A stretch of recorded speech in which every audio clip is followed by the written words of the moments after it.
Olá, muito bom dia para você e para sua família que estão conectados conosco nesse momento precioso que Deus reservou para nós, né? Você que está ao vivo, você que está aqui com a gente, aqui na live, no Facebook, eu peço, por favor, novamente, que você se manifeste aí nos comentários, que você digite, se possível, aleluia, comente com a palavra aleluia, que significa louvado seja o nosso Deus. Semana passada a gente fez esse exercício espiritual, e sabe o que aconteceu?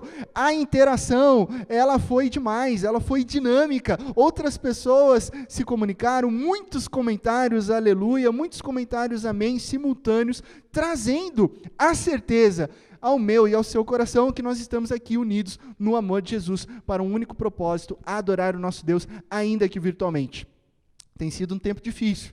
Eu estou aqui olhando não para você, eu estou aqui olhando para a tela de uma câmera. Então, às vezes eu me sinto muito só aqui. E talvez esse seja o seu sentimento também, aí na sua casa, sentindo saudade do povo de Deus. Então, quando a gente comenta, quando a gente saúda os irmãos nos comentários, a gente se sente mais próximo e nós temos a certeza que o Deus onipresente está no seu lar, está no lar dos nossos irmãos, está aqui falando aos nossos corações. Amém?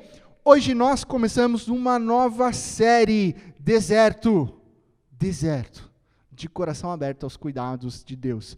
Deserto é uma palavra que talvez gere um certo incômodo, porque deserto é lugar árido, lugar desolado, deserto é lugar vazio. Estações da vida, elas podem ser comparadas a um deserto. A palavra deserto na Bíblia, ela surge em vários momentos, não apenas como uma palavra literal, denominando um local, uma paisagem, mas também muitas vezes como uma metáfora para a secura interior. Mas é no deserto, eu quero que você guarde isso, é no deserto que Deus nos encontra para renovar, para transformar, e para fazer fluir do nosso interior rios de água viva, tirando toda a secura das nossas almas. A minha oração é que o Santo Espírito de Deus venha falar profundamente, com poder aos nossos corações. Amém? Feche teus olhos, vamos orar. Pai de amor, nós te louvamos, Pai, nós te agradecemos por esse momento, onde inicia-se uma nova série. Estamos aqui de coração aberto, para sermos cuidados pelo Senhor, para sermos renovados pelo Senhor. Fala com cada pessoa, com cada família conectada aqui nesse momento, e que seja a tua palavra aquecendo, transformando, renovando, encharcando os nossos corações em Cristo Jesus. Amém. Amém? Gente, nós estamos nas semifinais de um dos campeonatos mais respeitados do mundo. Um dos maiores campeonatos do mundo, a Eurocopa. Apenas superado pela Copa do Mundo, o Campeonato Europeu de Futebol simplesmente nos apresenta um dos maiores nomes do futebol mundial. Quando eu terminei esse sermão, eu ainda não sabia quem seriam os 4 finalistas dessa incrível competição, que foi definido ontem e que eu fui informado aqui nos bastidores do ensaio aqui pré-culto, e parece que Inglaterra, Espanha, Itália e Dinamarca são os finalistas, né? Porém, quando eu estava pensando nisso, né, em compartilhar com vocês, algo me surpreendeu. Eu fiquei surpreso, obviamente, com a derrota da Alemanha, mas muito mais surpreso com o fim de uma era. A era Joachim Löw. Fim de uma era. Por que fim de uma era? Fim de uma era porque desde o primeiro jogo da seleção alemã, em 1908, pasmem, apenas 10 treinadores comandaram o time nacional germânico. 10 treinadores ao longo de toda a história. Por que eu estou dizendo isso? Porque um dos segredos do sucesso é a continuidade de um trabalho. Isso em vários setores. É a continuidade do trabalho. E o Joachim Löw, ele comandou a Alemanha por 15 anos. 15 anos. Foram 198 jogos, você tem os dados aí olhando na tela, com 124 vitórias, sendo uma das vitórias a final da Copa do Mundo de 2014, aquela sim que eu não quero lembrar, que você não quer lembrar, porque foi a edição realizada no Brasil, onde, eu sei, eu vou dizer, talvez isso magoe o seu coração, assim como tem magoado o meu, no dia 8 de julho de 2014, o trágico dia chamado Mineiraço, onde nós tomamos um atropelo da Alemanha de Joachim Löw de 7-1. E ele já comandava a Alemanha por 8 anos. Houve toda uma preparação para chegar nesse trágico dia. Aqui no Brasil parece que as coisas são um pouco diferentes, não é verdade? O Santos, meu glorioso time, alvinegro praiano, só nessa pandemia teve 5 treinadores. Só na pandemia, 5 treinadores. E tá difícil. E no futebol brasileiro, de uma maneira geral, costuma-se dizer que só existem 2 tipos de técnicos. Aqueles que foram demitidos e aqueles que ainda serão. Olha a filosofia. A pressa por uma recompensa imediata mina a paciência de se cultivar o caráter de um time, de se cultivar o desenvolvimento, o planejamento estratégico de um time. Então, quando os técnicos hoje atuais estão buscando fama, e esse é, infelizmente, o cenário brasileiro, eles desistem na primeira derrota. Eles não assumem os BOs de uma formação de um time. E agora não estou falando só do Santos, estou falando de todos os times. Porque esses técnicos que buscam apenas a fama, eles mostram que são fracos. Desenvolver um trabalho longo, ele pressupõe, ele está no pacote, está incluso oposições, batalhas, ter que lidar com derrotas, ter que lidar, às vezes, com uma sequência de derrotas. E diante do medo, do fracasso, talvez de estar no primeiro lugar de um campeonato brasileiro e depois de 7 derrotas, ver o seu time despencar, talvez isso atinja aqueles que não são fortes, aqueles que fracassam. Então, a força, ela é característica daqueles que são humildes, daqueles que estão certos de sua missão, daqueles que têm uma determinação. Humildade, força, determinação é característica de uma pessoa forte. E agora eu não estou falando apenas de treinador, mas sim de qualquer vocação profissional, qualquer vocação. Então sai de cena agora, Joachim Löw, que eu usei como ilustração, e entra em cena agora o nosso personagem, o nosso treinador. Aquele que nos ensina, né, algumas táticas sobre determinação e força. O personagem principal da nossa série Deserto, Elias. Elias, um homem que vem de uma cidadezinha chamada Tisbe em Gileade. Elias é o nome desse técnico, né, desse treinador. Vamos dar uma olhada na sua história? Abra sua Bíblia em 1º livro de Reis, capítulo 16, verso 29 a 33. O texto está sendo projetado, 1 Reis, capítulo 16, verso 29 a 33, no 38º ano do reinado de Asa, rei de Judá. Acabe, filho de Onri, tornou-se rei de Israel, rei de Judá, rei de Israel, e reinou 22 anos sobre Israel em Samaria. Acabe, filho de Onri, fez o que o Senhor reprova, mais do que qualquer outro antes dele.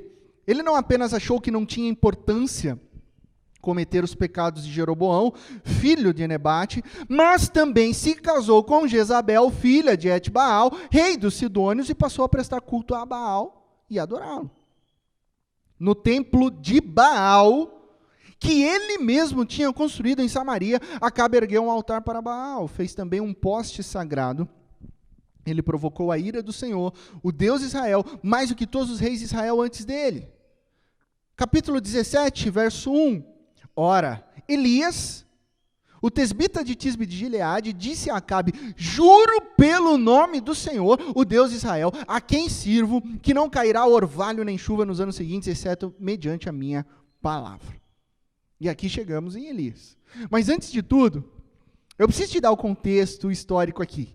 Porque talvez você esteja se perguntando: pastor, como assim? Quem são essas pessoas? Pastor, eu nunca ouvi falar sobre essas pessoas. Pastor, eu não tive acesso ainda a esse texto bíblico das Escrituras. Como assim, pastor? Eu não entendi. Rei de Judá? Rei de Israel? peraí, são 2 reinos, 2 reis que estão governando ao mesmo tempo, eu não estou entendendo nada aqui. Tudo bem, está tranquilo, deixe-me te dar um contexto histórico, porque é muito importante para que a gente compreenda aonde surge o nosso personagem. Por volta do ano 930 antes de Cristo Jesus, tá? 930 antes, morre o rei Salomão. Antes dele, você sabe que reinou Davi e reinou Saul. Portanto, Saul, Davi e Salomão reinaram sobre a nação de Israel. Só que depois da morte de Salomão, registrada no primeiro livro de Reis, esse que nós estamos lendo, no capítulo 11, verso 43, veja que você está distante apenas algumas folhas da Bíblia. Eu espero que você esteja com a sua Bíblia aberta aí, porque vai ser muito interessante você folhear junto comigo. Ali, em 1 Reis, capítulo 11, verso 43, acontece uma rebelião, acontece uma guerra civil interna, que acaba dividindo literalmente a nação em 2 reinos. Reino do norte, chamado Israel, vai ser formada uma capital, Samaria, e Reino do sul, chamado Judá, capital que permaneceu sendo Jerusalém. A Bíblia diz que a guerra entre os reinos é constante, e os acontecimentos são narrados a partir do capítulo 14. Primeira coisa que eu acho, uma informação que eu acho assim, importante, né? É que hoje a gente tem um sentimento todo emocional, todo, assim, de certa forma, ele é bíblico, mas sem analisar o contexto histórico, né? A gente olha com uma certa imprudência e insensatez para a questão de Israel e Palestina, e a gente já toma um lado sem pensar, assim, não, coitado de Israel, porque Israel é um povo santo, maravilhoso. Gente, volta lá, 930 antes de Cristo Jesus, eles estão se matando dentro do reino. Começa lá atrás, 930 antes de Cristo Jesus, eles não estão guerreando com outros povos, eles estão rachando Israel no meio. Não é? Então, esses fatos são narrados a partir do capítulo 14. E acompanhe comigo rapidamente essa ordem dos reis, que está aí no slide. Você pode observar que aí no reino de Israel, a gente tem uma série de reis. Eu coloquei em ordem aqui para você perceber. Quem é Jeroboão? Jeroboão, primeiro rei de Israel, ele institui a idolatria no reino. Você vai folheando a Bíblia, capítulo 33, verso 33, ele coloca a idolatria no reino de Israel. Aí vem Nadab. Nadab mantém a maldade no reino do norte, de acordo com 1 Reis, capítulo 15, verso 26. Depois de Nadab, vem Baza. E Baza assume como? Matando geral. Ele é um assassino que mata toda a família de Jeroboão. Está lá em 1 Reis, capítulo 15, verso 29. E a gente vem avançando, porque aí vem Elá, outro assassino que mata toda a família de Baza. Capítulo 16, verso 11. Aí vem Zinri, que governa durante 7 dias. 7 dias. Aí ele se vê assim preso, né, porque ele conspirou com a morte do rei lá, e agora ele está sitiado. E ele tem a brilhante ideia de, já que eu estou sitiado aqui, já que a casa vai cair, eu vou incendiar o palácio. Quando ele incendeia o palácio, ele não consegue sair e morre queimado. 7 dias governando. Até que todos os reis de Israel fizeram o que era mal perante o Senhor. Eu coloquei aí no slide aí embaixo que também houve os reis de Judá. Por isso, quando você lê o primeiro livro de Reis, parece confuso, porque tem um rei de Israel, tem outro rei de Israel, aí daqui a pouco surge um rei de Judá, e aí você vai vendo, aí você vai percebendo, opa, são 2 reinos, já estão divididos. Por isso que a informação é sempre, no ano do rei de Israel, levantou-se um rei de Judá, é para dar essa ideia de tempo. Mas aí chega Onri em Israel. A nossa ênfase aqui é no reino de Israel. Aí chega Onri, e a Bíblia diz o seguinte: Onri pecou mais do que todos os que reinaram antes dele. Esse é o personagem Onri. Ele é conhecido na Bíblia por ser aquele que pecou mais do que todos os outros. Gente, vocês entenderam? São 6 décadas de pecado na nação de Israel, de assassinatos, de conspirações, de maldade, de corrupção, de traições, de idolatria. Esse é o contexto histórico da nação de Israel. 6 décadas. E nós estamos agora aqui no texto bíblico, no Reino do Norte. Israel, ano 874 a.C., Onri morre. O pior morre. Seu filho Acabe assume o trono. Acabe assume. Você se lembra o que nós lemos no texto bíblico? Que tipo de rei foi Acabe? Você se lembra? Acompanhe comigo o verso 30 e 31.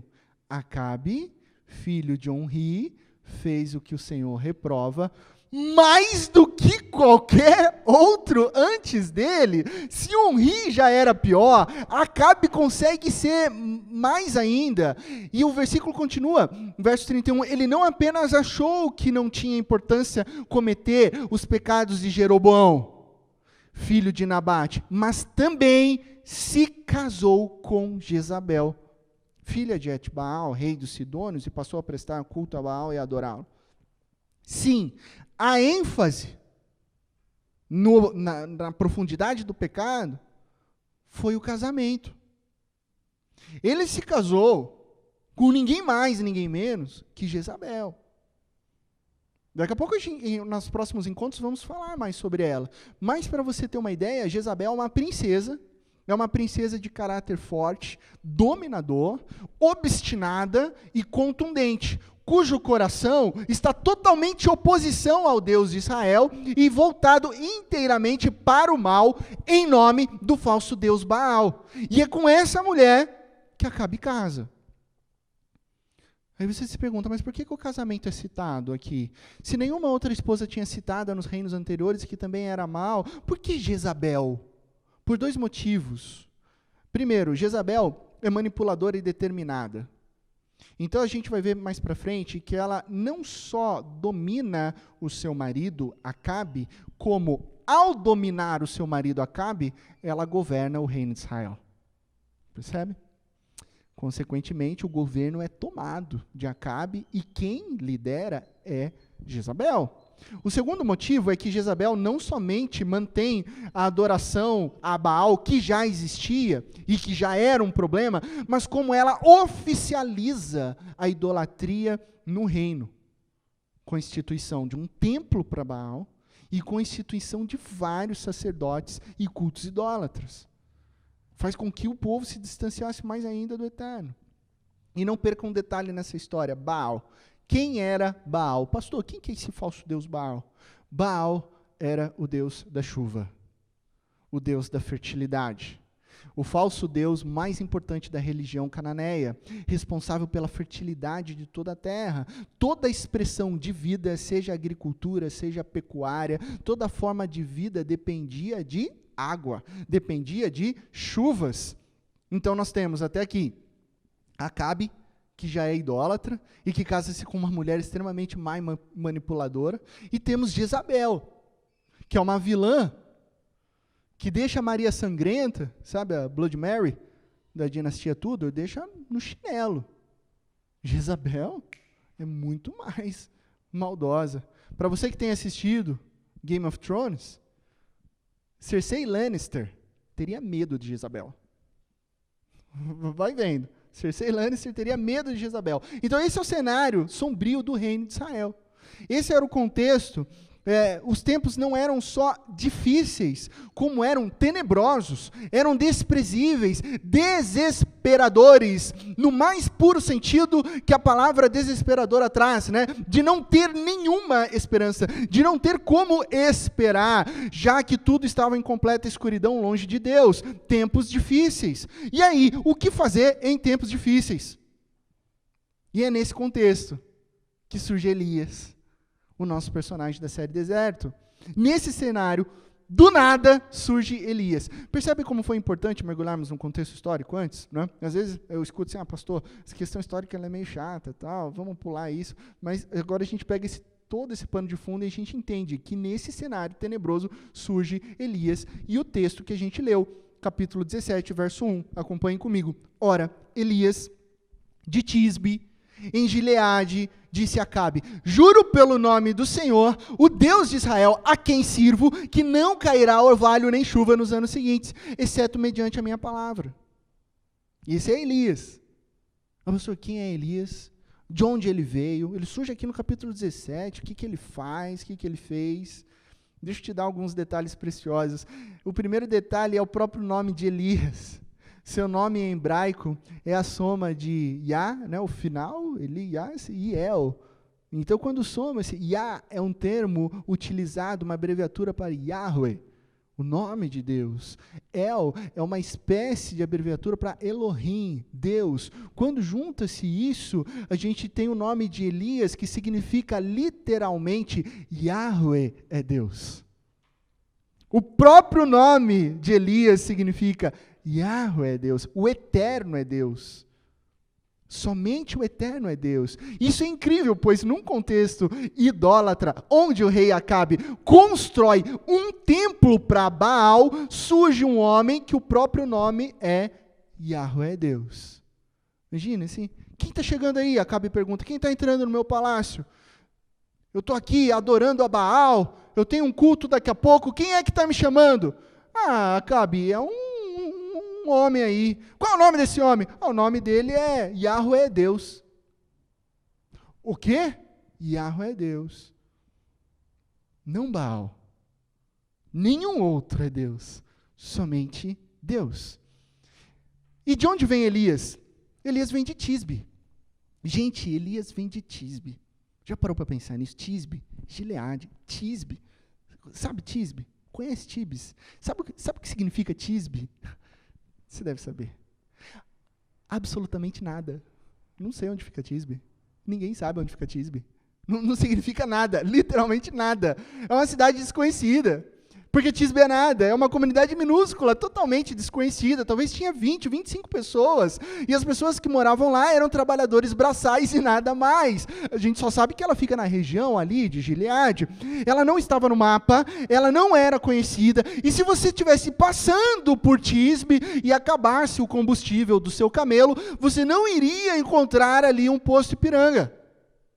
Porque não tem nada em Tisbe. Não vem nada lá. E eu gosto desse detalhe, porque quando a gente olha toda a narrativa bíblica, né, todo o drama bíblico, de pessoas com chamados incríveis, você vai ver que elas vieram de lugares simples e desconhecidos. Né?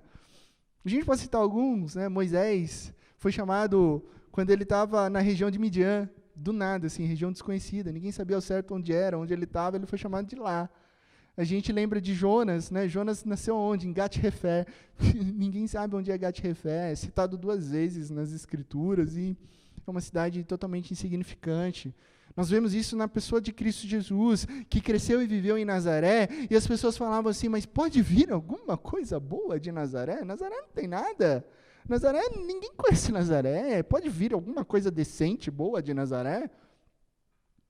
Sabe o que isso nos ensina? Algo muito importante que eu quero te dizer. Não despreze a sua origem. Não despreze a sua origem. Sabe por quê? Pessoas fortes reconhecem de onde vieram e por isso sabem para onde estão indo. Pessoas fortes reconhecem de onde vieram e por isso sabem para onde estão indo. Não tenha vergonha da sua origem, de onde você vem. Não despreze o início da sua jornada. Sabe, eu vou te dar um exemplo. Existe uma coisa que para mim navega entre a indelicadeza e a incipiência, que é aquela famosa pergunta, você não é de Indaiatuba, não? De onde você veio? Onde você está morando aqui em Indaiatuba? A princípio, essas perguntas elas não são ruins. Mas sabe o que eu percebo? É que por trás dessa pergunta sempre há um prévio julgamento, que vai definir a pessoa com base de onde ela veio. Se ela responder que ela veio de Alphaville, São Paulo, tem uma impressão. Se ela responde que ela vem do interior do Acre, tem outra impressão. Se você dizer que você mora num bairro afastado da cidade, vai ter um olhar. Se você dizer que você mora num condomínio fechado aqui na cidade, vai ter um outro olhar. Então, percebe? Isso não tem nada a ver, absolutamente nada a ver, com quem você é. Porque Deus chama pessoas de lugares improváveis. Deus chama pessoas de cidades desconhecidas. Deus chama pessoas de lugares e locais insignificantes. Portanto, não despreze a sua origem. Lembre-se que a identidade de alguém, a sua identidade, não está onde você mora. Não está de que cidade você veio. Não está onde você nasceu. Mas a sua identidade está tão somente em Deus, no fato que você é filho e filha amada de Deus. Eu vim de Itapetininga. Se eu ficar 3 dias na casa de minha mãe, eu já volto falando cantandinho, dizendo que leite é quente e falando xé. Eu não posso ficar 3 dias lá, eu já retomo tudo o que eu falo lá. E que eu gosto de falar lá, gosto de falar desse jeito. Eu amo Itapetininga. Eu amo. Talvez você não conheça Itapetininga, porque é uma cidade pequena, uma cidade que está no interior. Mas sabe por que eu amo Itapetininga? Porque foi lá, em 2010, que Deus me chamou integralmente para o sagrado ministério. Foi lá, naquela cidade. Não foi em Campinas, no Seminário Presbiteriano do Sul, o seminário protestante mais antigo da América Latina. Não foi lá. Não, Deus me chamou lá em Itapê, como a gente gosta de chamar carinhosamente. Lá em Itapê, Itapetininga. Não despreze a sua origem. Pessoas fortes reconhecem de onde vieram e, por isso, elas sabem para onde estão indo. Tá? Elias de Tisbe faz o quê? O que esse homem faz? Esse homem é incrível. Verso 1 de novo. Está tudo no verso 1 hoje, gente. Elias de Tisbe de Gileade disse a Acabe: juro pelo nome do Senhor, o Deus de Israel, a quem sirvo, que não cairá orvalho nem chuva nos anos seguintes, exceto mediante a minha palavra. Elias vai falar com Acabe. É isso que esse homem faz.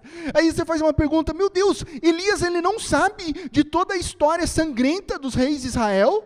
Elias não sabe que agora Acabe e Jezabel são o pior casal da existência do reinado? Ele não sabe disso, como é que ele vai falar com Acabe? Ele sabe, e por isso ele vai. E aí nós vemos um profeta vindo de um lugar nenhum, sem nenhuma fama, sem nenhum título. Ele vai para a capital Samaria, entra no palácio de Acabe, Elias chegando, Yahweh, Deus chegando, e anuncia objetivamente, sem meias palavras, sem paliativos, sem subterfúgios. Ele fala diretamente: é o seguinte, com Baal, sem Baal, não vai chover nos próximos anos, exceto mediante a minha palavra. É o que ele diz para Acabe. Um homem de coragem, confrontando a idolatria com a mensagem de Deus, trazendo a mensagem de Deus. Ele confronta a idolatria. É esse tipo de pessoa que Deus procura e capacita para fazer a diferença num mundo sem Deus, num mundo que despreza Deus. É esse tipo de pessoa que nós devemos ser, né? Nós devemos olhar aí para Elias como um treinador, alguém que sabe lidar com as oposições, né? Porque o cristianismo, eu vou te dizer alguma coisa, o cristianismo não é para pessoas medíocres. Cristianismo não é para quem quer ficar na zona de conforto. Cristianismo não é para quem quer ficar, sabe, eu não vou me envolver. Não estão concordando, mas não vou dizer nada. Cristianismo não é só para quem quer ganhar sem perder. Não, pelo contrário. Cristianismo é sobre perder a sua vida por Jesus. Quem perde a sua vida por Jesus encontra a vida plena e abundante. Então, o cristianismo é sobre perder. Deus não quer que sejamos mornos, que vivamos misturados no cenário da sociedade. As pessoas não sabem mais se você é cristão ou não é cristão. Nós precisamos defender a nossa fé. Defender do quê? Nem está sendo atacado, as pessoas nem sabem se você é cristão ou não. Você está misturado no cenário da sociedade, fazendo as atitudes antiéticas do mesmo jeito que todo mundo faz. Então percebe, Deus não quer que nós sejamos mornos, mas que façamos diferença, confrontando, vivendo e entregando a palavra de Deus.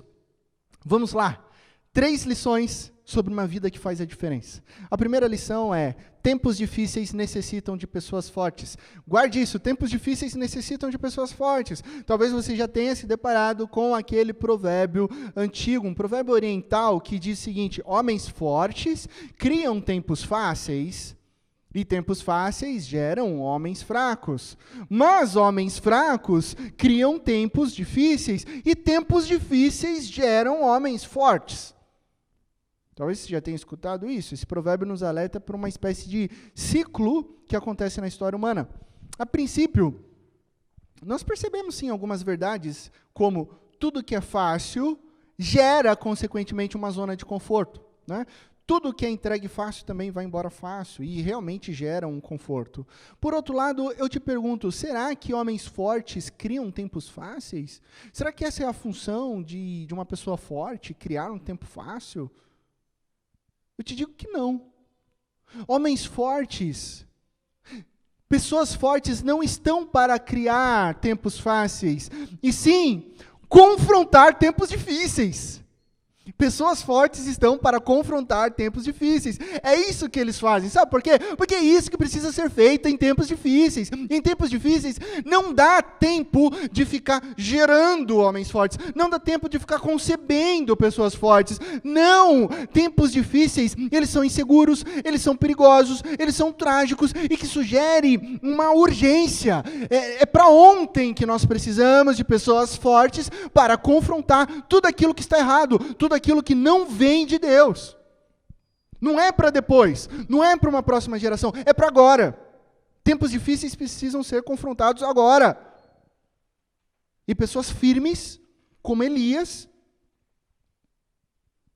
que surge com uma presença poderosíssima, não para criar facilidades. Ele não vem trazer uma proposta para Acabe. Acabe, vamos criar um jeitinho aqui, jeitinho brasileiro de a gente resolver esse impasse aqui. Não, Elias não chega dessa maneira. Elias chega de maneira poderosa para abalar o status quo da idolatria. De uma cidade insignificante surge um profeta firme, um profeta durão.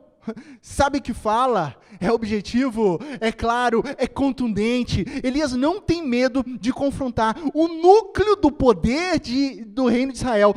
Ele não tem medo, ele não se abala diante do casal maléfico Acabe e Jezabel.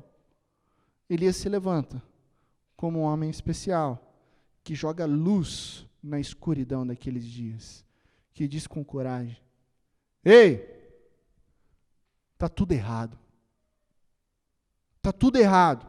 Eu venho em nome do Senhor, Yahweh, o Deus de Israel, e olhem bem para mim. Quem é Deus é o Senhor e não esse Baal aí. É isso que Elias faz. Ele confronta. Tempos difíceis necessitam de pessoas fortes. Em nossa cultura, em nossa sociedade, aonde você está, precisamos de homens e mulheres fortes, firmados em Deus. Sabe o que eu estou dizendo? Que a gente precisa de gente forte em nossas escolas, em nossas empresas, em nossos escritórios, em nossos tribunais. Nós precisamos de pessoas fortes em Deus. Professores corajosos, arquitetos íntegros, empresárias servas, médicas fiéis a Deus. Nós precisamos de pessoas fortes que estão inteiramente comprometidas com o reino de Cristo Jesus. Essas pessoas, elas não se vendem. Essas pessoas, elas não mentem. Essas pessoas não estão em posições de liderança, sabe, para fechar os olhos diante da corrupção. Não.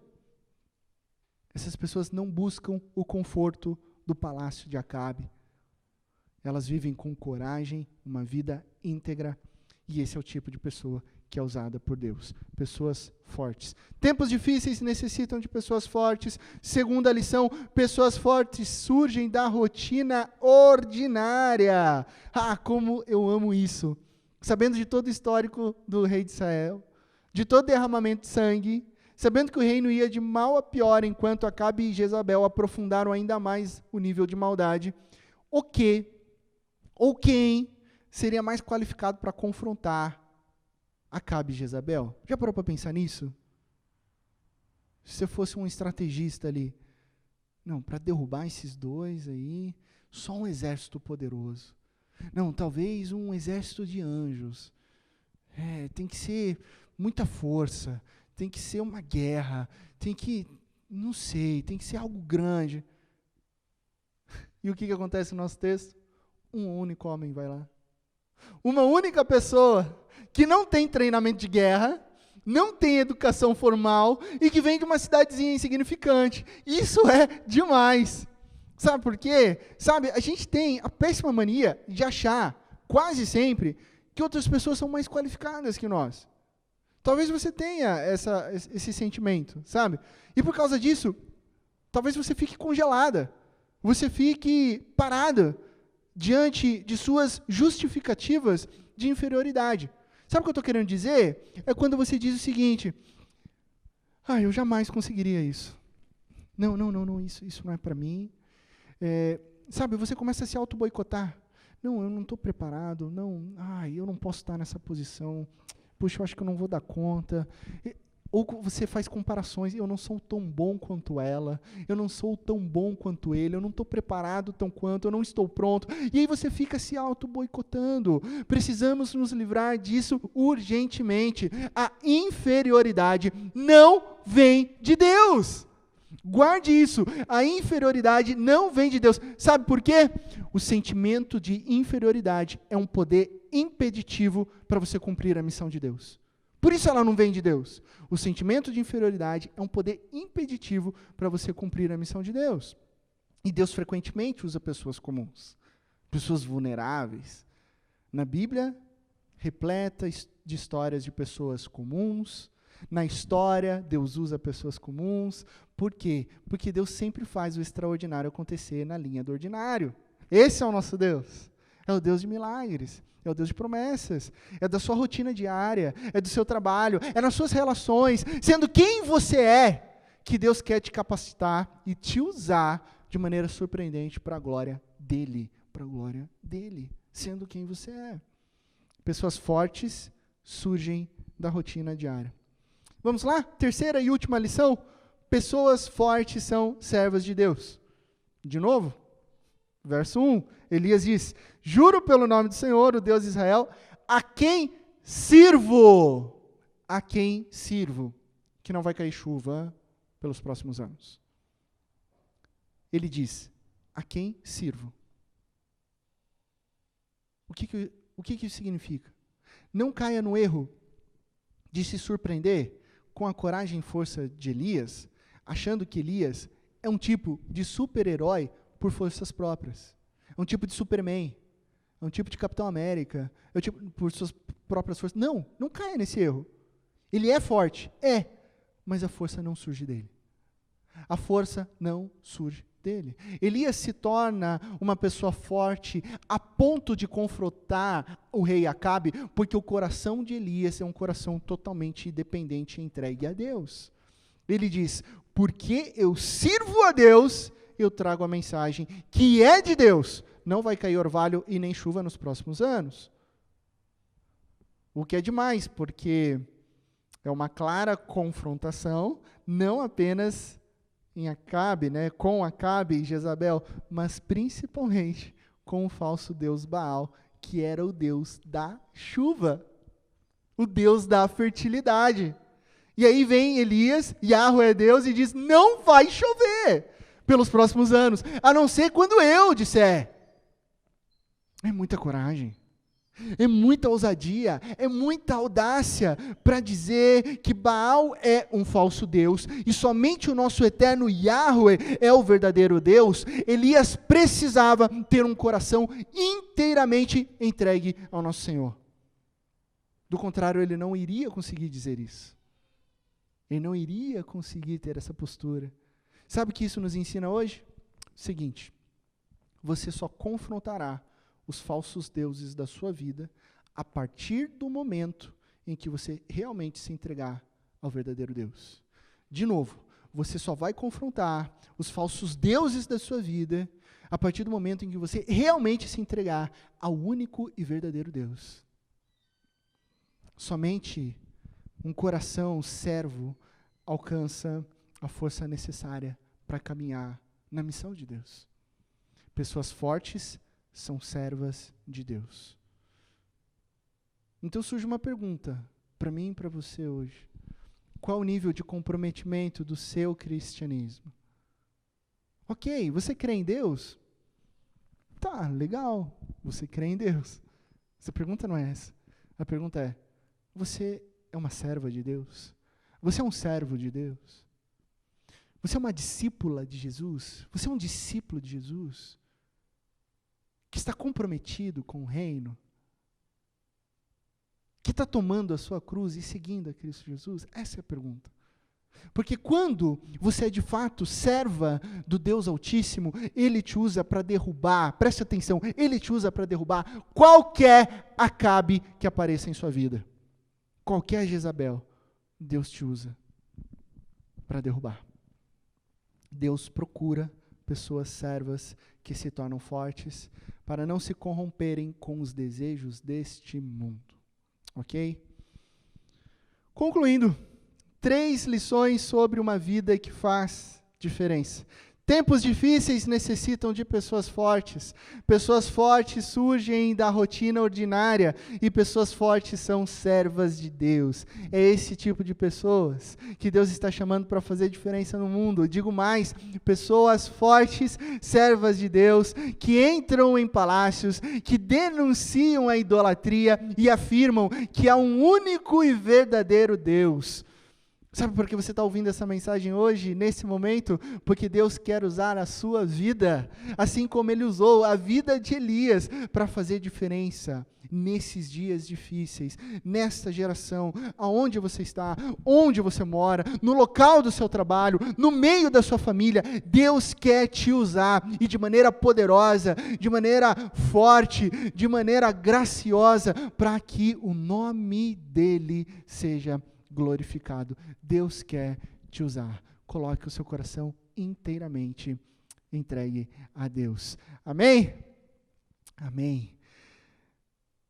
Uma perguntinha final, né? Como será que Acabe recebeu essa mensagem? Será que ficou por isso mesmo? E Elias, depois que disse isso, fez o quê? Bom, tudo isso nós vamos descobrir ao longo dessa série chamada Deserto, de coração aberto aos cuidados de Deus.